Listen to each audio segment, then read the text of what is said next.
Pelo sinal da Santa Cruz, livrai-nos Deus nosso Senhor dos nossos inimigos. Em nome do Pai, do Filho e do Espírito Santo. Amém. Vinde, Espírito Santo, enchei os corações dos vossos fiéis e acendei neles o fogo do vosso amor. Enviai o vosso Espírito e tudo será criado e renovareis a face da terra. Oremos, ó Deus, que instruístes os corações dos vossos fiéis com a luz do Espírito Santo.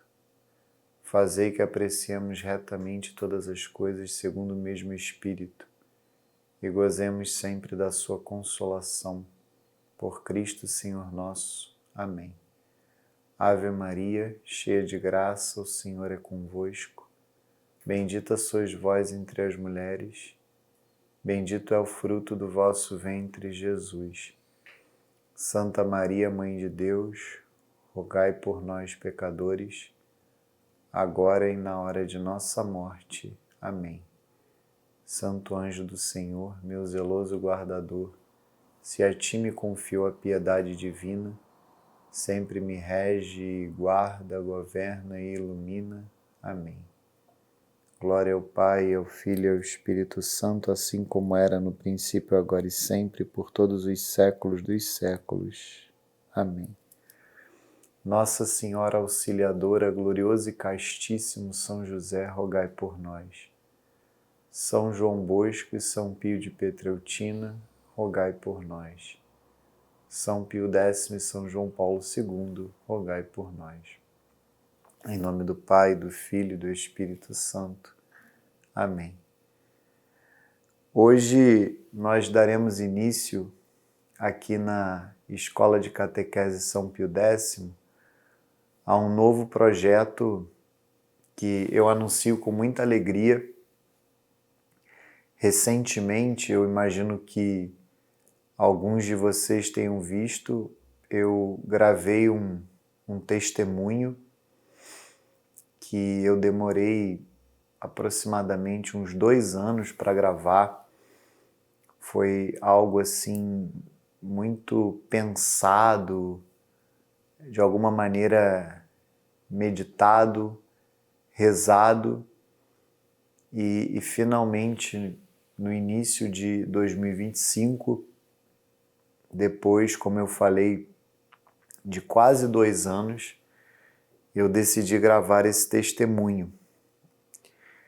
E não tinha a intenção de continuar a falar sobre esse assunto quando eu gravei o testemunho, contudo, avalio a partir das próprias repercussões que eu vi sobre o meu testemunho e a partir principalmente do que eu tenho notado na igreja, hoje na Santa Igreja, entre os fiéis, não apenas entre os fiéis, entre os clérigos, entre os consagrados, os religiosos, e na Igreja Universal, na Igreja como um todo, mas especialmente na Igreja do Brasil.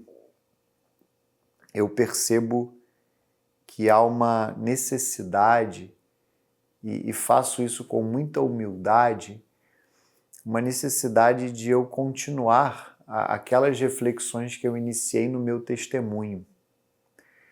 Continuar e aprofundar aquelas reflexões que eu comecei, no meu testemunho.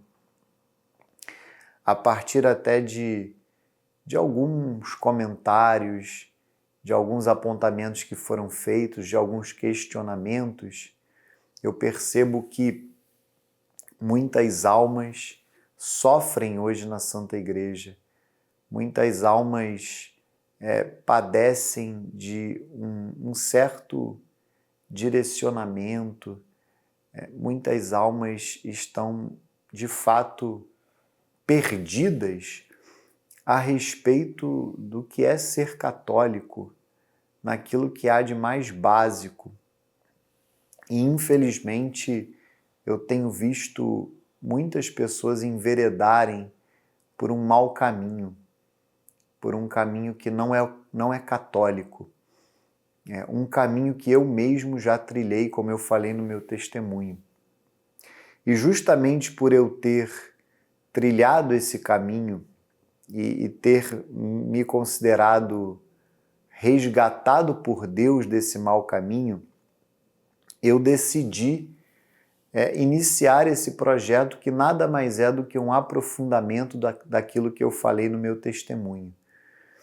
Esse projeto vai ser levado a cabo através de um humilde programa que eu tenho a pretensão de que seja quinzenal aqui no canal da Escola de Catequese São Pio X, chamado Reflexões sobre a Santa Igreja. Nesse programa, eu pretendo tratar desses assuntos que me parecem tão candentes.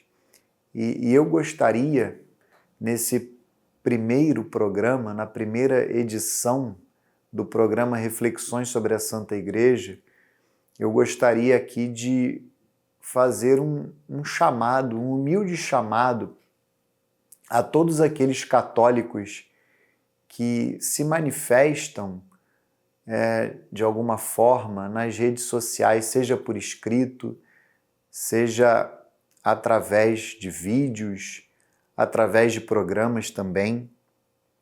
Eu gostaria de fazer um chamado diante de algo que me parece muito urgente. Como eu falei no meu testemunho, hoje não poucos católicos trilham esse caminho da rebeldia, esse caminho do sectarismo, esse caminho que, ao meu ver, é um princípio de cisma que eu procurei denominar como um sedevacantismo prático.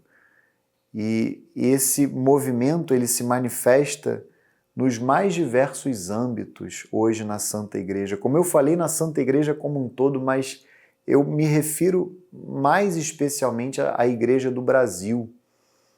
É um fenômeno que acaba por afetar, como eu falava, os clérigos, afeta os religiosos, os consagrados e especialmente os fiéis leigos. Hoje é muito comum que fiéis leigos recém-convertidos, fiéis leigos que não têm a doutrina mais básica, decidam por seguir esse caminho da rebeldia, decidam por seguir esse caminho do sectarismo, esse caminho cismático, esse caminho que não é católico. Por isso é que eu gostaria aqui de humildemente conclamar que os meus irmãos fiéis católicos, independentemente de serem clérigos, religiosos, leigos, se unam a mim ou continuem para aqueles que já desenvolvem esse trabalho que até tanto me inspira, se unem a mim nesse movimento de catequizar as pessoas, de ensinar as pessoas qual é o caminho de um católico. E aqui eu faço questão de dizer uma coisa muito importante, que o objetivo desse programa não é buscar polêmicas, o objetivo desse programa não é buscar qualquer tipo de cisânia, de contenda, de brigas intelectuais, muito pelo contrário. O sentido é continuar naquele tom do meu testemunho, um tom brando, um tom formativo, catequético, mesmo que eventualmente eu tenha que me utilizar de palavras duras, que às vezes são necessárias. O objetivo aqui é formar as pessoas, humildemente formar as pessoas para evitar que continue esse movimento para fora da igreja. E, claro, resgatar, é esse o objetivo, resgatar aquelas pessoas que trilham ou já trilharam por muito tempo esse movimento. e gostaria mesmo de convidar os meus irmãos que desenvolvem apostolado nos mais diversos âmbitos para se unirem a mim nesse movimento.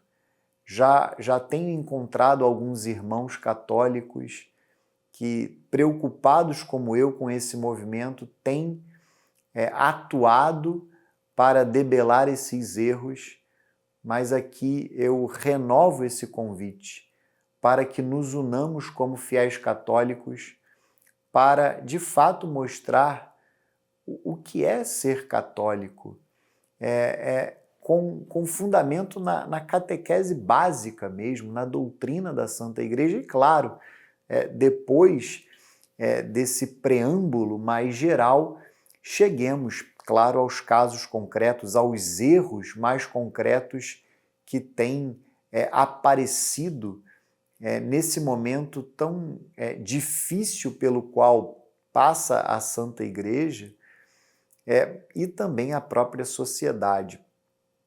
Nessas primeiras aulas, e especialmente nessa primeira aula, eu me utilizarei do Catecismo da Igreja Católica.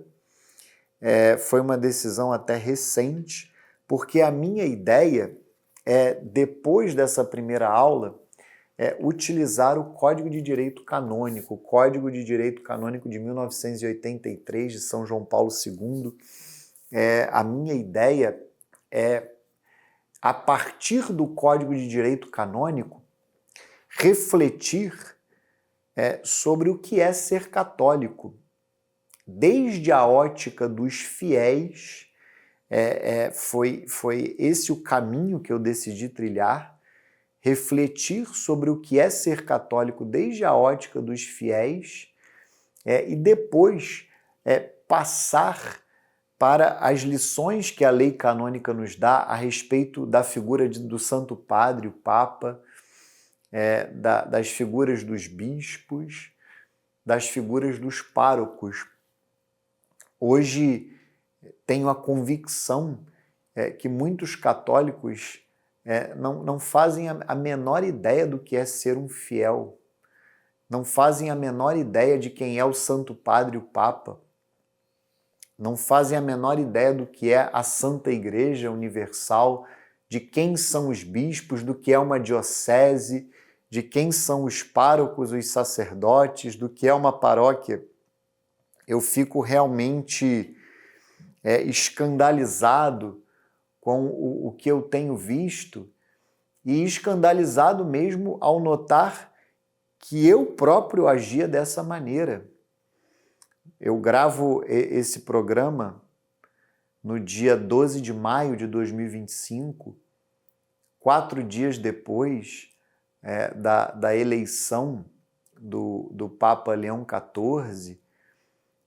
Com muita alegria, testemunhamos a sua eleição na semana passada e me escandalizou, apenas para citar um exemplo, a conduta de muitos fiéis durante este conclave, desde o falecimento do Papa Francisco. Me escandalizou ou me escandalizaram muitos fatos desde o falecimento do Santo Padre, o Papa Francisco, como mesmo diante do seu falecimento, muitos fiéis manifestaram o seu desrespeito pelo Santo Padre, mesmo naquele momento. Depois, durante o conclave, como muitos fiéis manifestaram profundo desrespeito pelos cardeais que estariam no conclave, um profundo desrespeito pelo próprio conclave em si mesmo, e agora com a eleição do Papa Leão XIV, como muitos continuam a desrespeitar o próprio Papa que foi eleito, com uma atitude muito humana diante da Santa Igreja Católica.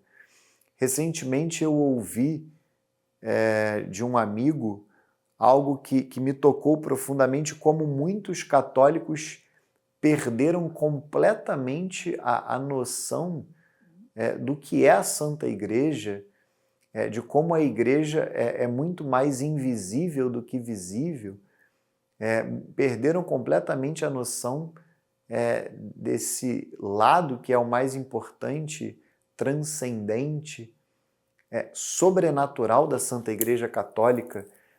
Como hoje tantos pretensos católicos têm uma visão excessivamente humana da Santa Igreja, e só sabem se colocar como juízes da Santa Igreja, como promotores da Santa Igreja, como uma central de denúncias, sem qualquer tipo de olhar transcendente para a Santa Igreja Católica. Por isso é que, neste primeiro programa, eu gostaria realmente de refletir sobre pontos fundamentais do ser católico que hoje passam ao largo desses pretensos católicos que seguem por esse caminho de rebeldia, de radicalismo, de sectarismo, como eu tenho procurado falar, esse princípio de cisma mesmo, ou esse sedevacantismo prático que muitas vezes começa não nos grupos sectários. Todas essas realidades começam muitas vezes em grupos que aparentemente estão na igreja, aparentemente estão em comunhão com a Santa Igreja. Eu falei mesmo do meu exemplo, eu que nunca deixei a minha paróquia e enveredei por esse caminho. Então eu aparentemente estava ali em comunhão com a Santa Igreja, na minha paróquia, eu assistia a mesma missa de sempre, a mesma missa que eu sempre assisti na minha paróquia, eu nunca deixei ali os quadros da minha paróquia, até do serviço pastoral, do serviço paroquial, mas eu estava totalmente contaminado por esse espírito que não é católico. E aqui eu faço uma ressalva muito importante que até vai tocar o tema da aula de hoje. Aqui eu não tratarei de nenhum desses grupos ou desse movimento como um movimento tradicional dentro da igreja ou um movimento chamado de tradicionalista, porque um dos meus objetivos aqui é justamente combater a usurpação da tradição da igreja por determinados grupos. Ao meu ver, nós não devemos denominar esses grupos de tradicionais ou sequer tradicionalistas, porque a tradição é da igreja e todo católico é tradicional. Se alguém é católico, esse alguém deve ser tradicional, deve seguir a tradição da igreja, de maneira que é um absurdo que determinados grupos hoje tenham a soberba de se auto-intitular tradicionais, ou dizer, como eu vejo determinadas pessoas falarem, quando eu conheci a tradição, quando eu cheguei à tradição. Pelo amor de Deus, você deveria ter conhecido a tradição e chegado à tradição quando você se tornou católico. Mas o que acontece é que essas pessoas não são católicas hoje. Elas podem já ter sido algum dia, mas objetivamente elas não são católicas.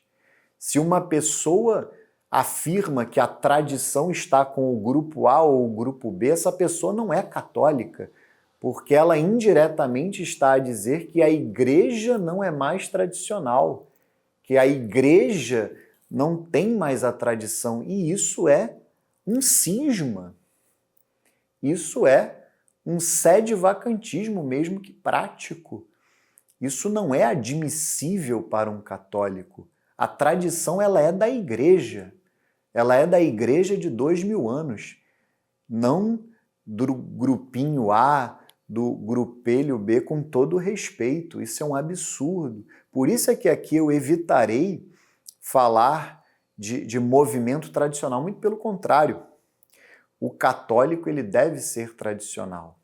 Então, todo movimento católico ele deve estar de acordo com a tradição de 2000 anos da Santa Igreja.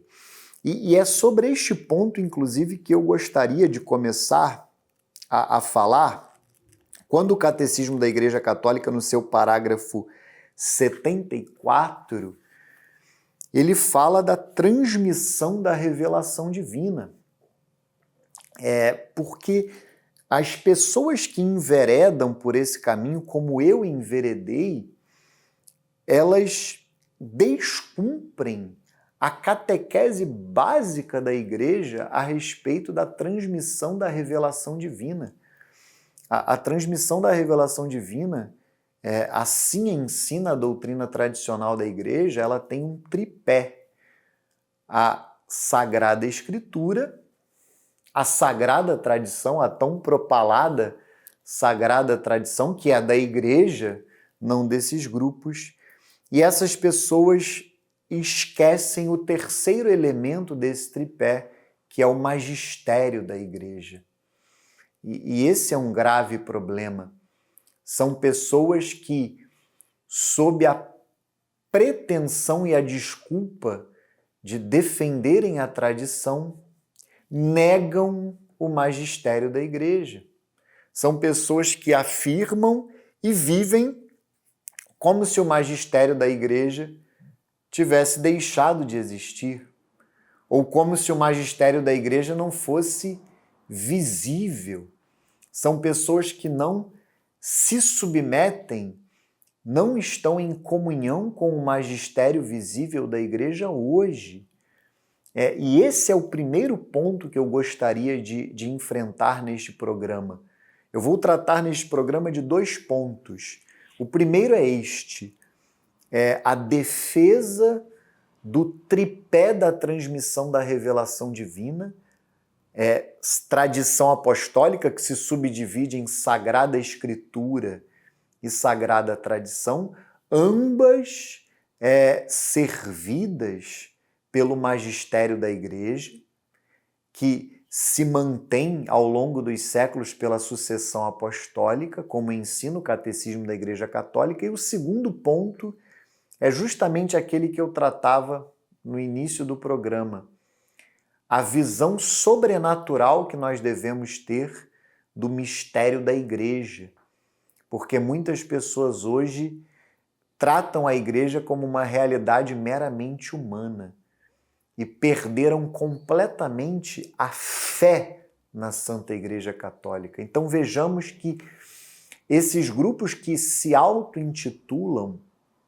tradicionais, e eu tenho percebido isso, eles não têm a fé íntegra, infelizmente. A fé desses grupos, muitas vezes, é uma fé defeituosa, é uma fé que passa ao largo de verdades importantíssimas do nosso depósito da fé. E nós precisamos restaurar isto que foi perdido nestas pessoas, ou isso que sequer foi desenvolvido. Como eu falava, é muito comum entre os fiéis que enveredam por esses caminhos, é claro que não é uma regra, não podemos generalizar, mas muitos deles são recém-convertidos. São pessoas que sequer chegaram a ser católicas de fato. De modo que me parece importantíssimo que reflitamos a partir da catequese básica, a partir do que a Igreja ensina na sua fé, naquilo que há de mais básico, porque essas pessoas, infelizmente, muitas delas, não aprenderam a catequese básica ou a receberam de maneira muito deficiente, tendenciosa, sem a devida reflexão, sem a devida assimilação. Então vamos aqui para o Catecismo da Igreja Católica, aqui no parágrafo 74, o que o Catecismo ensina a respeito da transmissão da revelação divina. Vamos lá. É uma citação da Sagrada Escritura, mas que também vai levar muito em consideração a constituição dogmática do Concílio Vaticano II a respeito da revelação divina, a Dei Verbum. Vamos lá, transmissão da revelação divina. Deus quer que todos sejam salvos e cheguem ao conhecimento da verdade. Primeira carta de São Paulo a Timóteo, capítulo 2, versículo 4. Isto é, de Jesus Cristo. É preciso, pois, que Cristo seja anunciado a todos os povos e a todos os homens, e que desta forma a revelação chegue até aos confins do mundo. Deus dispôs amorosamente que permanecesse íntegro e fosse transmitido a todas as gerações tudo quanto tinha revelado para a salvação de todos os povos. Então, vejamos aqui de maneira muito clara, desígnio de Deus. Deus quer que todos os homens sejam salvos e conheçam a verdade da fé católica, a verdade da doutrina da Santa Igreja. E esta verdade, ela deve ser transmitida. Por isso é que há que se falar em tradição apostólica. Esse depósito da fé ele deve ser transmitido ao longo dos séculos a todos os homens, de todos os tempos, em todos os lugares. E aí o Catecismo vai falar, a partir do parágrafo 75, vai falar justamente da tradição apostólica, que é tão mencionada por tantos grupos, mas que ensinam essa verdade. É por isso que nós precisamos notar que esses grupos não têm a fé íntegra, esses grupos não têm a fé católica, porque ensinam essa verdade, propagam essa verdade de maneira incompleta. Diz o Catecismo: Cristo Senhor, no qual se cumpre toda a revelação do sumo Deus, ordenou aos apóstolos que anunciassem a todos o Evangelho, o qual, antes prometido pelos profetas, ele próprio cumpriu e promulgou por sua palavra, como fonte de toda a verdade salvífica e toda a regra moral. Então aqui nós vemos a fé, toda a verdade salvífica, a fé e toda a regra moral, a moral. Aí vejamos a pregação apostólica, a transmissão do Evangelho segundo a ordem do Senhor fez-se de duas maneiras. Aí sim, nós chegamos na Sagrada Tradição e na Sagrada Escritura. Oralmente, a Sagrada Tradição, pelos apóstolos que na pregação oral, por exemplos e ações, transmitiram aquelas coisas que ou receberam das palavras da convivência e das obras de Cristo, ou aprenderam das sugestões do Espírito Santo, a Sagrada Tradição.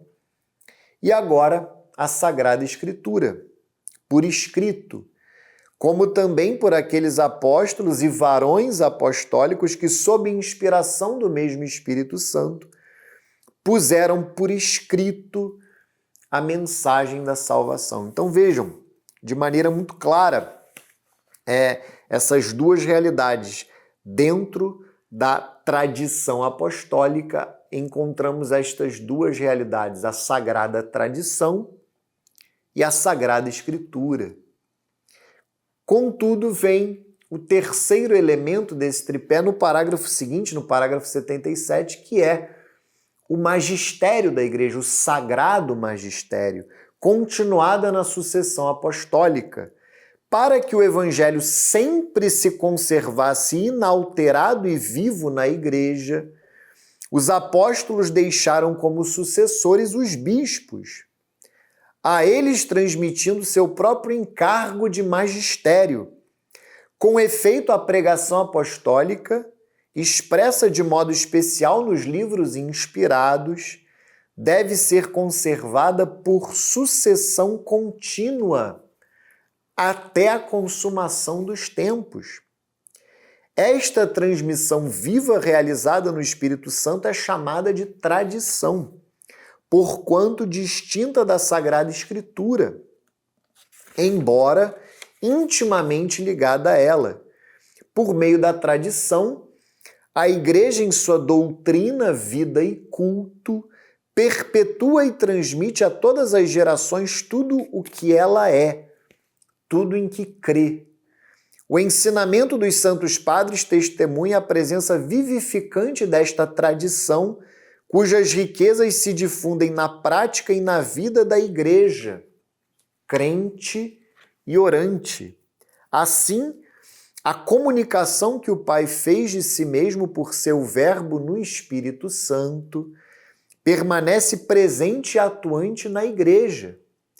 O Deus que outrora falou mantém permanente diálogo com a esposa de seu dileto Filho e o Espírito Santo, por meio do qual a voz viva do Evangelho ressoa na Igreja e através dela no mundo. Leva os crentes à verdade toda e faz habitar neles abundantemente a palavra de Cristo. O que eu li aqui foi o Catecismo da Igreja Católica de São João Paulo II, dos parágrafos 74 a 79. Vejam que não há como ser católico sem crer que o magistério da Igreja guarda e transmite o depósito da fé até o final dos tempos.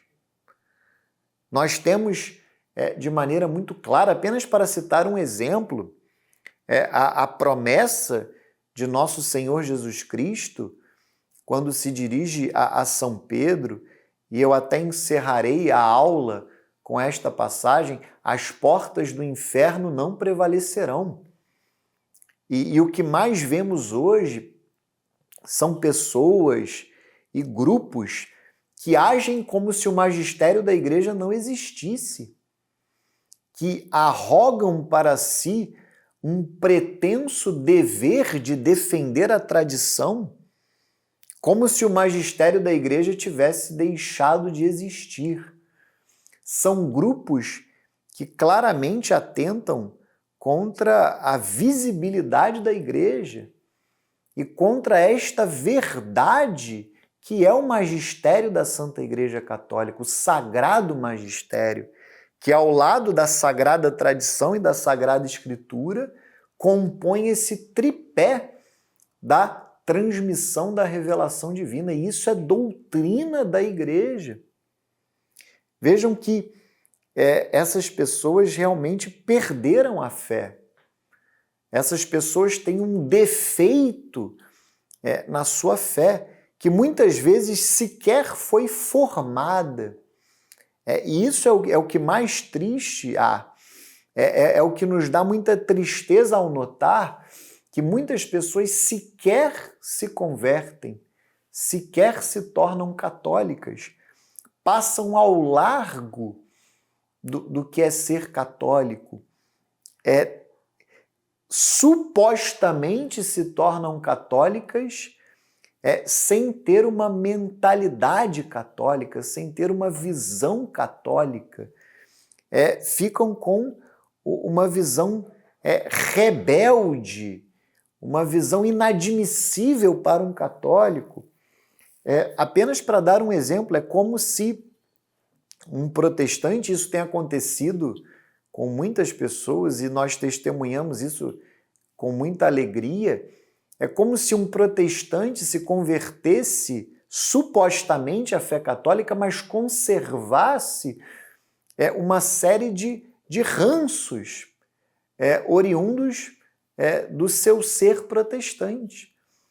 A heresia protestante é uma heresia que atenta, e é claro que envolve a negação de uma série de verdades de fé, mas talvez em primeiríssimo lugar, a heresia protestante é uma heresia que atenta contra a fé na Santa Igreja Católica. Uma heresia nós poderíamos chamar eclesiológica, e é isso que muitas pessoas têm vivido hoje. Eu procurei dar o meu testemunho como um testemunho de amor à igreja, mas nós poderíamos, neste primeiro programa, dar um passo até atrás e falarmos da fé na Santa Igreja Católica. Essas pessoas não demonstram ter fé na Santa Igreja Católica. Aparentam ser protestantes travestidos de católicos. Pretensos católicos com uma atitude protestante, como eu já tive. Eu falo aqui do que eu já fui. E hoje eu procuro refazer esse caminho e me sinto na obrigação de falar sobre esse assunto. Nós não podemos ter essa atitude protestante a respeito da Santa Igreja Católica e das suas legítimas autoridades eclesiásticas. Ou nós somos católicos, ou reconhecemos que não somos. Esse caminho incoerente, esse caminho de buscar criar uma igreja ao meu modo, ao meu gosto, uma realidade que existe em paralelo à igreja, isso não é admissível para um fiel católico, isso é inadmissível. Por isso é tão importante meditarmos sobre essa realidade, o magistério da Santa Igreja Católica. E afinal, quem é o magistério? Agora, eu lerei aqui o Catecismo a partir do parágrafo 84 para que nós reflitamos sobre o magistério da Santa Igreja. Já falamos sobre a Sagrada Tradição, a Sagrada Escritura, já de alguma maneira antevemos o que é o magistério nesta parte que fala da sucessão apostólica, mas aqui a partir do parágrafo 84, o Catecismo vai definir o que é o magistério da Santa Igreja. Nesse ponto aqui que fala da interpretação do depósito da fé. O depósito da fé confiado à totalidade da Igreja, diz o Catecismo. O patrimônio sagrado da fé, depositum fidei, contido na Sagrada Tradição e na Sagrada Escritura, foi confiado pelos apóstolos à totalidade da Igreja. Apegando-se firmemente a ele, o povo santo todo, unido a seus pastores, persevere continuamente na doutrina dos apóstolos e na comunhão, na fração do pão e nas orações, de modo que na conservação, no exercício e na profissão da fé transmitida, se cria em singular unidade de espírito entre os bispos e os fiéis. Vejam, singular unidade de espírito entre os bispos e os fiéis. E não é isso que nós vemos nesses pretensos católicos. Infelizmente, não é isso. E nós chegamos aqui no magistério da Igreja, que está entre os parágrafos 85 a 87. O ofício de interpretar autenticamente a palavra de Deus escrita ou transmitida foi confiado unicamente ao magistério vivo da Igreja, cuja autoridade é exercida em nome de Jesus Cristo. Isto é, aí vem a definição do que é o magistério da Igreja. Foi confiado aos bispos em comunhão com o sucessor de Pedro, o bispo de Roma. Então vejam, o que é o magistério da Igreja? O Santo Padre, o Papa, sucessor de São Pedro, e os bispos em comunhão com ele. Isso é o magistério da Igreja. Se eu não creio nesse magistério, se eu não creio nesse sagrado magistério visível, concreto, se eu não reconheço as autoridades eclesiásticas como o que é óbvio, e eu até peço desculpas por falar o óbvio, se eu não reconheço as autoridades eclesiásticas como autoridades católicas com quem eu me vejo unido em comunhão de fé, esperança e amor, com todo o respeito, eu não sou católico. Eu não sou católico, eu não posso ser católico ao dizer que as autoridades eclesiásticas, o magistério visível não é católico. O magistério visível não representa a Santa Igreja Católica. Isso não é uma atitude católica. Isso não é admissível. Vejamos o que diz o Catecismo. Todavia, tal magistério não está acima da palavra de Deus, mas a serviço dela, não ensinando senão o que foi transmitido no sentido de que, por mandato divino e com a assistência do Espírito Santo, piedosamente ausculta aquela palavra, santamente aguarda e fielmente a expõe. E deste único depósito de fé obtém tudo o que nos propõe para ser acreditado como divinamente revelado. Eu preciso ter fé no magistério da Santa Igreja Católica, que está a serviço da Sagrada Tradição e da Sagrada Escritura, não acima delas, a serviço delas. Se eu não tenho essa fé, há um defeito gravíssimo, fundamental no meu catolicismo, e eu preciso humildemente retomar o caminho. Eu preciso humildemente voltar a ser católico. Os fiéis, lembrando-se da palavra de Cristo a seus apóstolos, quem vos escuta, a minha escuta, Lucas 10,16, recebem com docilidade os ensinamentos e as diretrizes que seus pastores lhes dão sob diferentes formas. Vejam que hoje, infelizmente, muitas almas, muitas pessoas que se dizem católicas passam ao largo, desconsideram esses ensinamentos, desconsideram qual deve ser a atitude perante o sagrado magistério da Igreja. É uma atitude semelhante à atitude que nós devemos ter para com a Sagrada Tradição e a Sagrada Escritura. Afinal, é o sagrado magistério que se coloca a serviço da tradição apostólica e a transmite para nós. Se eu rompo com o sagrado magistério, eu consequentemente romperei com a Sagrada Tradição e a Sagrada Escritura. Não é possível esse caminho de conservar a tradição sem o magistério.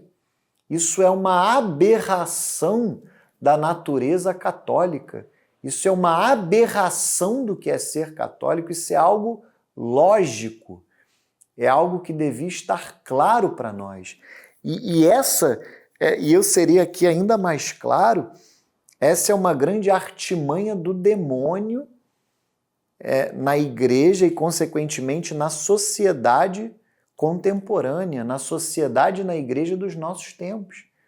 É uma grande artimanha do demônio colocar inúmeras pessoas que se dizem católicas e que pretendem defender a sagrada tradição sem o sagrado magistério. Pessoas que acabam por criar, muitas vezes, um magistério marginal dentro da igreja, um magistério, evidentemente, um falso magistério à margem da igreja, fora da igreja. Isso não é possível. Isso não é católico. Ou eu abraço o sagrado magistério da Santa Igreja Católica e, consequentemente, abraço a sagrada tradição e a sagrada escritura, ou, infelizmente, eu deixo de ser católico. Eu não sou católico. Eu sou, no máximo, um pretenso católico em meio à confusão. E eu finalizo este programa, como eu tinha prometido, antes de nós lermos e meditarmos a respeito das promessas que nosso Senhor Jesus Cristo fez para a igreja em São Pedro e com os apóstolos, com São Pedro e com os apóstolos, eu gostaria de refletir a partir do catecismo sobre o mistério da igreja. A igreja que é muito mais uma realidade invisível, uma realidade espiritual. E hoje, infelizmente, muitas pessoas tratam a Santa Igreja como uma realidade meramente humana. Parece a forma como os pagãos enxergam a igreja. Parece a forma como as pessoas que não têm fé enxergam a igreja. Nós vemos determinados filmes, como esse filme que eu nem assisti ainda, mas falo dele a partir dos comentários que eu recebi, o filme Conclave, por exemplo. Nós vemos pessoas que tratam a Santa Igreja, e isso foi claríssimo nesse último conclave que tivemos, pessoas que tratam a Santa Igreja como uma mera organização humana, cheia de artimanhas, inimigos infiltrados, e ela se resume a isso. E é óbvio que eu não nego que a igreja esteja sujeita a ataques, tanto de fora quanto de dentro, mas quando eu só enxergo isso na Santa Igreja, quando eu deixo de ver a sua santidade e passo a ver apenas os pecados dos seus membros, com todo respeito, eu deixei de ser católico. Nós cremos na igreja que é una, santa, católica e apostólica ou não? Ou eu vejo apenas os pecados? Ou eu vejo apenas as tentações? E não as minhas tentações, os meus pecados.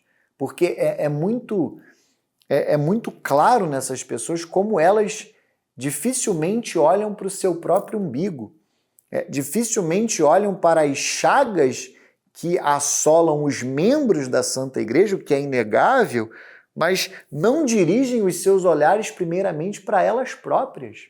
Mas não, elas só sabem apontar os dedos, elas só sabem acusar, elas só sabem julgar, e julgam justamente as pessoas que estão no topo da hierarquia, julgam especialmente as autoridades eclesiásticas, perderam por completo a reverência para com as autoridades eclesiásticas, perderam por completo a fé na Santa Igreja Católica, perderam por completo a esperança na Santa Igreja Católica, perderam por completo o amor pela Santa Igreja Católica. E é evidente que isso é um defeito em matéria de fé. É uma deficiência em matéria de fé. Diz o catecismo: a igreja está na história, mas ao mesmo tempo a transcende. Unicamente com os olhos da fé se pode enxergar em sua realidade visível uma realidade simultaneamente espiritual, portadora de vida divina. Acabei de ler o parágrafo 770 do Catecismo. E continua no 771. A igreja é ao mesmo tempo visível e espiritual. O mediador único, Cristo, constituiu e incessantemente sustenta aqui na terra a sua santa igreja, comunidade de fé, esperança e caridade, como um todo visível, difunde a verdade e a graça a todos.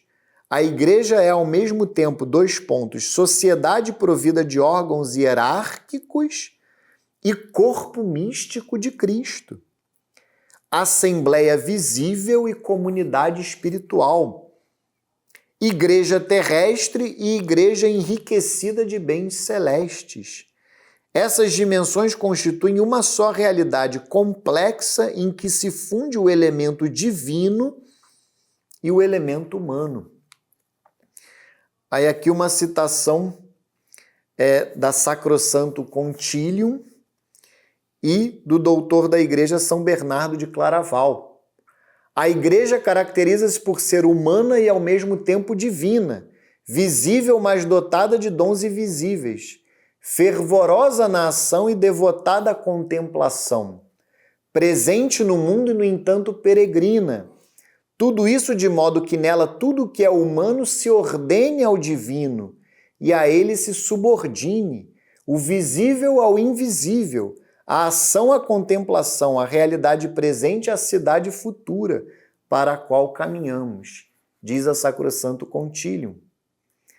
E dirá São Bernardo de Claraval, de maneira muito bela e até poética, nos seus sermões sobre o livro dos Cânticos, ó humildade, ó sublimidade, tabernáculo de cedar e santuário de Deus, morada terrestre e palácio celeste, casa de barro e sala régia, corpo de morte e templo de luz, desprezo para os soberbos e esposa de Cristo. És morena, és formosa, ó filha de Jerusalém, ainda que desfigurada pelo labor e pela dor do longo exílio, a beleza celeste te enfeita. Essa é a visão que um católico deve ter da Santa Igreja. Se nós estudarmos a história da Santa Igreja Católica, ela passou por momentos muito difíceis ao longo de toda a sua história. Fala-se muito, e eu mesmo já falei demais, da crise que assola a Santa Igreja Católica desde fora e de dentro. A Igreja, ela enfrentou crises ao longo de toda a sua história.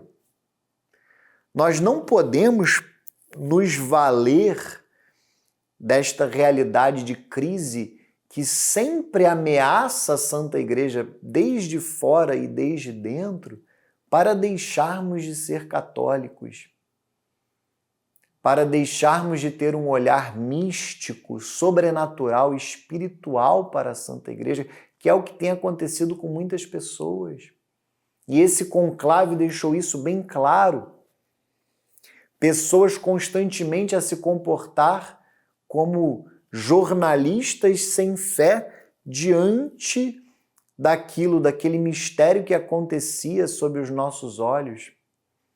Ao invés de enxergar a beleza do conclave, até a beleza do falecimento do Papa Francisco, por quem rezamos, a beleza da sucessão apostólica, da sucessão de um Papa pelo outro, pessoas com um olhar mesquinho, um olhar humano, reducionista, olhar próprio de pessoas sem fé, olhar próprio de ateus, agnósticos, pagãos, não um olhar católico, não um olhar de fé. O objetivo deste programa, Reflexões sobre a Santa Igreja, humildemente, eu não sou ninguém, eu não sou nada. Eu simplesmente me considero, de alguma forma, responsável por restaurar na minha própria vida algo que durante um tempo se perdeu. E eu dou graças a Deus, eu louvo a Deus por ter sido resgatado, por graça de Deus ter sido resgatado de um mau caminho para a fé católica, resgatado de um caminho que não é católico para o caminho da fé. E hoje é triste ver como as pessoas que se consideram mais católicas, ou muitas vezes pessoas que se consideram as únicas católicas, pessoas que chegam até a verbalizar que a maioria dos fiéis estão em uma falsa igreja, essas pessoas não são católicas. A visão que elas têm da Santa Igreja e, consequentemente, da própria sociedade não é uma visão católica, não é uma visão admissível para um fiel católico. E o duro é enxergar que como isso vai afetar a visão que essas pessoas têm para elas mesmas, a visão que elas têm das suas famílias, a visão que elas têm da sociedade, a concepção que elas têm de Deus, tudo é afetado por esse defeito gravíssimo na suposta fé dessas pessoas na Santa Igreja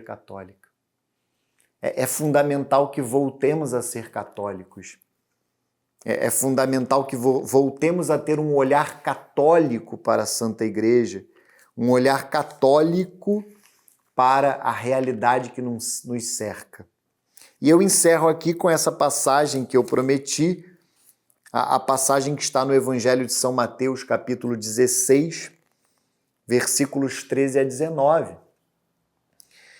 É a passagem que contém a promessa de nosso Senhor Jesus Cristo para São Pedro, para os apóstolos, para a igreja. Chegando ao território de Cesareia de Filipe, Jesus perguntou a seus discípulos, no dizer do povo, quem é o Filho do Homem? Responderam, uns dizem que é João Batista, outros Elias, outros Jeremias ou um dos profetas. Disse-lhe Jesus, e vós, quem dizeis que eu sou? Simão Pedro respondeu, tu és o Cristo, o Filho de Deus vivo. Jesus então lhe disse, feliz és, Simão, filho de Jonas, porque não foi a carne nem o sangue que te revelou isto, mas meu Pai que está nos céus.